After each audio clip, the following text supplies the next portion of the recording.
Bonjour, on est à Chastel en Haute-Loire dans un tiers-lieu qui s'appelle l'Hôtel de la Cronce. Moi c'est Maxime Crépeau et j'ai autoconstruit un dôme géodésique que je vais vous faire visiter.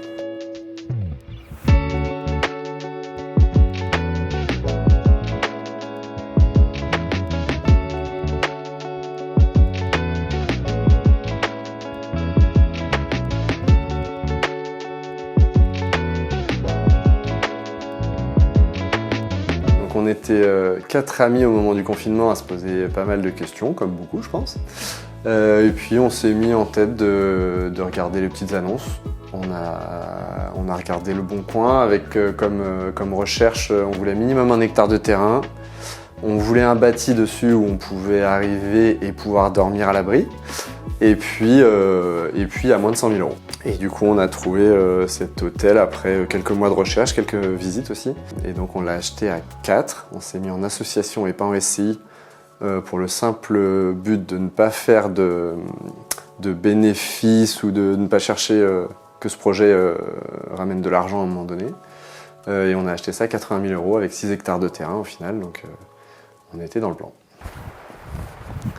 Diego,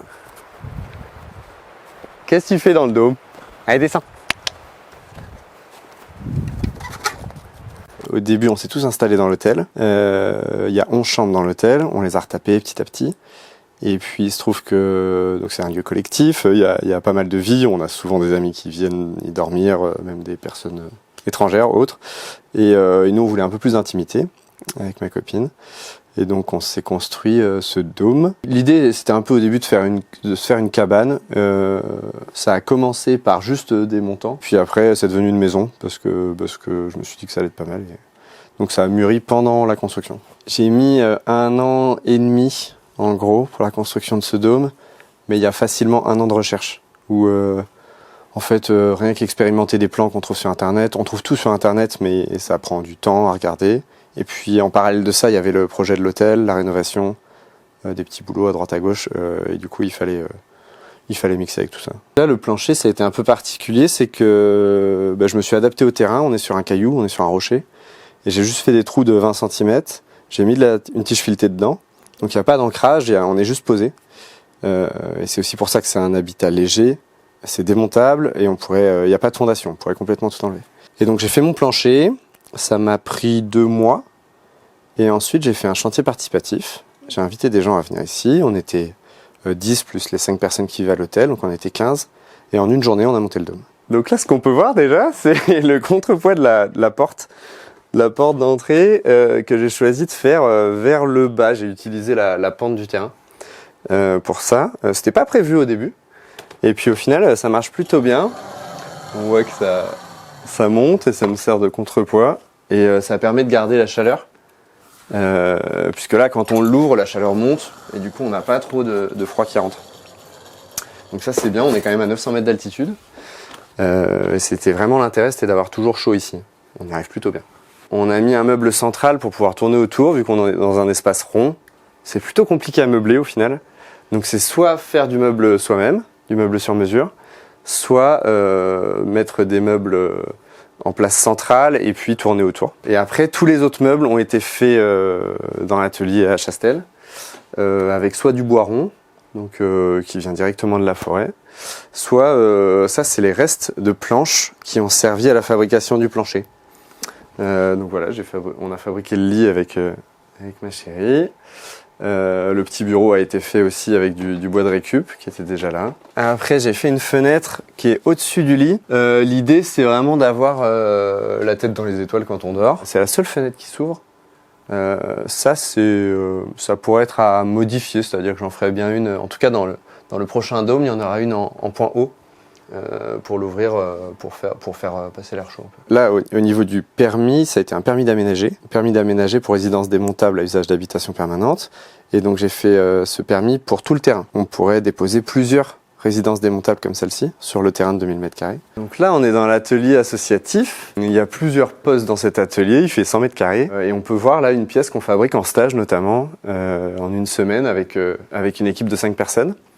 Là par exemple c'est un pentagone d'un dôme et du coup qui est pratiquement fini, il manque juste le liège projeté dessus qu'on viendra mettre ensuite. Donc là, on a un pentagone complet qui fait la clé de voûte du dôme. Les vitres ont été commandées sur mesure en triangle. Et après, je les ai assemblées depuis l'extérieur avec 2 amis. Elles sont juste compressées contre le bois, ce qui permet à la structure de pouvoir bouger encore, vu que c'est du bois. Et puis voilà, le petit poêle à bois qui nous permet de chauffer quand l'hiver c'est un peu trop brumeux ou on n'a pas de soleil pendant longtemps. Et puis on a rajouté un peu de masse sur le poêle à bois pour garder la chaleur pendant la nuit. Il faut imaginer en fait qu'on est isolé en 20 cm. C'est-à-dire que toute la taille des montants est pareille sur tout le dôme. Et ceci, il y a du verre en double vitrage de l'autre côté. Là, il faut voir qu'il y a du lambris, un pare-vapeur, de l'isolation, 20 cm, un pare-pluie, et après de l'OSB et du liège projeté. Donc j'utilise de la laine métisse pour l'isolation, un matériau biosourcé, puisque c'est du recyclage de vieux vêtements qui arrive à Emmaüs notamment. Et puis après qui est fabriqué en France. Il y a plusieurs points de fabrication en France, donc ça peut être relativement local. Il y a un dernier point qui est intéressant avec la laine métisse, c'est le déphasage. Par rapport à des isolants style laine de verre ou laine de roche, qui sont des isolants très bien peut-être, mais niveau écologique ils sont pas parfaits et ils ont un très mauvais déphasage. Et ce qu'on va chercher dans un habitat léger, c'est plutôt d'avoir un bon déphasage parce qu'on n'a pas de masse. Et du coup, quand on a 20 cm d'isolant en laine métisse, on a un déphasage de 7 à 8 heures. Le déphasage, c'est quoi? C'est que la chaleur, elle va mettre 7 ou 8 heures avant de traverser l'isolant et d'arriver dans l'habitat. Donc ça, c'est très intéressant pour un habitat léger. Il y a une prise de conscience quand on habite plus petit. C'est non seulement qu'on dépense moins d'énergie pour la construction. Là, il y a 2 mètres cubes de bois. En gros, pour le dôme, c'est très peu par rapport à une construction classique pour 30 mètres carrés au sol. Donc on consomme peu d'énergie pour la construction, on consomme peu d'énergie ensuite pour le chauffage, pour l'utilisation du bâtiment. Et puis on devient aussi minimaliste. J'ai très peu d'affaires. Enfin, en tout cas, on s'est débarrassé d'énormément d'affaires parce qu'on se rend compte que c'est pas vraiment nécessaire. Et du coup, c'est assez chouette.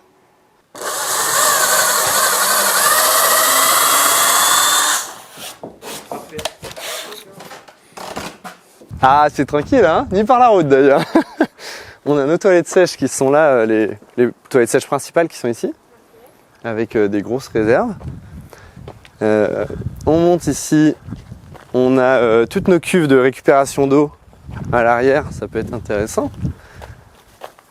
Là, on a 10 mètres cubes de récupération d'eau. On prend toute la surface du toit et on veut en mettre 20 au final. Donc dans quelques mois, normalement, on aura 20 mètres cubes. L'idée, c'est de pouvoir utiliser cette eau pour tout ce qui est tout ce qu'on ne consomme pas. Donc les douches, les machines à laver, avec un filtre à sable avant, et puis voilà, pour la vaisselle, etc. Je ne sais pas si je vivrai toute ma vie ici, parce que c'est encore trop tôt pour le dire. Maintenant, dans un dôme géodésique, je pense vraiment que c'est un habitat qui me correspond. D'autant plus que c'est très modulable, c'est-à-dire qu'on pourrait faire 2 petits dômes si on voulait une autre chambre à côté ou une autre pièce à côté, reliés les uns aux autres, c'est complètement faisable. Du coup, dans un dôme géodésique, oui. Dans celui-là, je ne sais pas, il pourra rester ici pour d'autres personnes et en reconstruire un autre. Il est démontable, mais en même temps, il est bien ici. Donc voilà, je ne sais pas encore. Oui, tout à fait. Il sent très bien.